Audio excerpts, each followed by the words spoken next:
Yes, good evening leaders అందరికీ. నేను మీ సంధ్యని మాట్లాడుతున్నాను. ఈరోజు చాలా సంతోషంగా ఉంది, చాలా ఎగ్జైట్మెంట్ గా ఉంది. ఎందుకంటే 3 సంవత్సరాల క్రితం బిజినెస్ అంటే ఏంటి అని తెలుసుకోవడానికి మేము పూణే గోక్రోన్ మీటింగ్ కి వెళ్ళడం జరిగింది. ఒక ఇంపార్టెంట్ అయిన విషయం ఏంటంటే ఆ మీటింగ్ కి వెళ్ళడానికి మా దగ్గర డబ్బులు లేకుండే మేము అప్పు చేసుకుని ఆ మీటింగ్ కి వెళ్ళడం జరిగింది గోక్రౌన్ కి.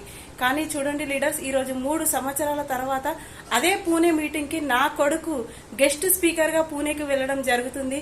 ఎందుకంటే అక్కడ మేము నేర్చుకున్న విషయాలన్నీ కమిట్మెంట్ అండ్ కన్సిస్టెన్సీగా వర్క్ చేయడం వల్ల ఈ రోజు వెస్టీజ్ లోనే హైయెస్ట్ లెవెల్ డియూసీడీ అచీవ్ చేయడం ద్వారా ఈ రోజు గెస్ట్ స్పీకర్ గా వెళ్లే అవకాశం ఉంది. మీరు కూడా నిజంగా ఇట్లాంటి డ్రీమ్స్ ఉంటే మళ్ళీ ఏంటంటే ఈ రోజు విన్నింగ్ టీం డబ్బులతోటి మేము ₹1 కూడా ఖర్చు పెట్టుకోకుండా విన్నింగ్ టీం డబ్బులతోటి టీచింగ్ చేయడానికి నా కొడుకు అక్కడికి వెళ్తున్నాడు. నిజంగా చాలా సంతోషంగా ఉంది, చాలా గర్వంగా కూడా ఉంది నాకు. ఎందుకంటే నా కొడుకు అక్కడికి టీచింగ్ చేయడానికి వెళ్తున్నందుకు thank you appliances, thank you winning team, thank you Bharat sir family, thank you Vestige. చూడండి లీడర్స్, ఖచ్చితంగా మీరందరూ కూడా డ్రీమ్ చేస్తే ప్రతి ఒక్క డ్రీమ్ అనేటువంటిది నెరవేరుతుంది. Thank you. Wish you wealth.